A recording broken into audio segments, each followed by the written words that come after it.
Apreciados compañeros, como todos sabemos, el día miércoles 1 de mayo conmemoramos en nuestro país el Día Internacional de los Trabajadores en homenaje a los mártires de Chicago, un grupo de sindicalistas anarquistas que fueron ejecutados en 1886 en Estados Unidos por realizar un reclamo laboral.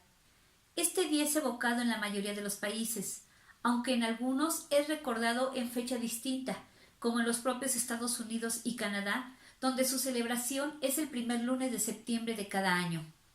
La revolución industrial, ocurrida entre los siglos XVIII y comienzos del siglo XX, inició en Inglaterra y comenzó con el traspaso de la población rural a las ciudades y el acrecentamiento de estas ciudades con las migraciones internacionales. Aunado al anterior, se iniciaron las transformaciones tecnológicas que cambiaron drásticamente las antiguas relaciones de trabajo. Las tareas que las mujeres y los hombres hacían con sus manos fueron hechas por máquinas, lo que dio por resultado el despido masivo de los obreros, quienes se quedaban sin su fuente de sustento.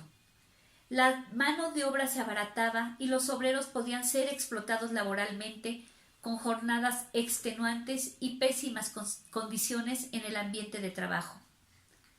El origen de la celebración se remonta a fines del siglo XIX en Chicago, Estados Unidos, donde una de las reivindicaciones básicas de los trabajadores era la jornada de 8 horas. En 1829 se formó un movimiento para solicitar a la legislatura de Nueva York el establecimiento de dicha jornada de trabajo, y en 1868 el presidente Andrew Johnson promulgó la ley Ingersoll, estableciendo la jornada de 8 horas. Pero no fue sino hasta el 17 de octubre de 1884, en el marco de un congreso obrero, donde determinaron que desde el 1 de mayo de 1886 la duración legal de la jornada de trabajo debería ser de 8 horas, en cumplimiento con lo establecido en la ley Ingersoll. Se irían a la huelga si no se obtenía esta reivindicación, y en este mismo Congreso se instruyó a todas las uniones sindicales que tratasen de hacer leyes en ese sentido en sus jurisdicciones. Aproximadamente entre 200 y 300.000 trabajadores comenzaron la huelga, y esta comenzó a tornarse violenta, hasta que el 4 de mayo una bomba estalló en Chicago cerca de un grupo de policías que trataban de controlar las protestas. Como consecuencia de los actos violentos, se inició una cacería en contra de los huelguistas. El 21 de junio de 1886 se inició la causa contra 31 responsables, que luego quedaron en 8.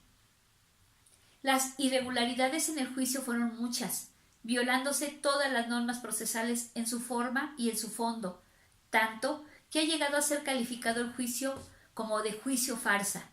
Los juzgados fueron declarados culpables.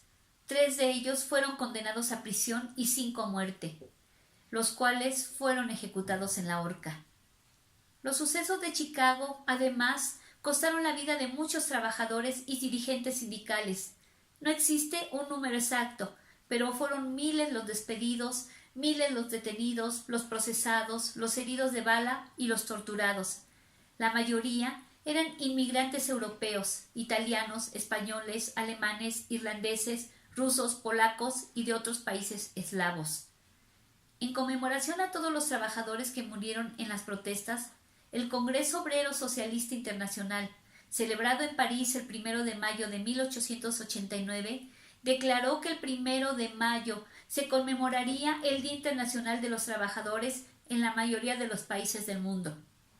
En México, la Casa del Obrero Mundial declaró la conmemoración del Día Internacional del Trabajo a partir de 1913, cuando tuvo lugar el primer desfile obrero en el que participaron más de 25.000 trabajadores. ¿Cómo están las situaciones laborales en el México contemporáneo?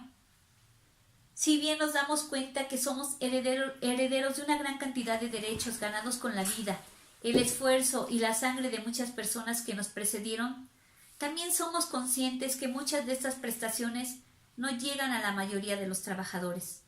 Por poner un ejemplo, se calcula que el 40% de los trabajadores carecen de prestaciones de ley. Este 1 de mayo se vive en el ámbito del desempleo, subempleo y pobreza. Según la Organización Internacional del Trabajo, el principal problema de los mercados de trabajo en el mundo es el empleo de mala calidad.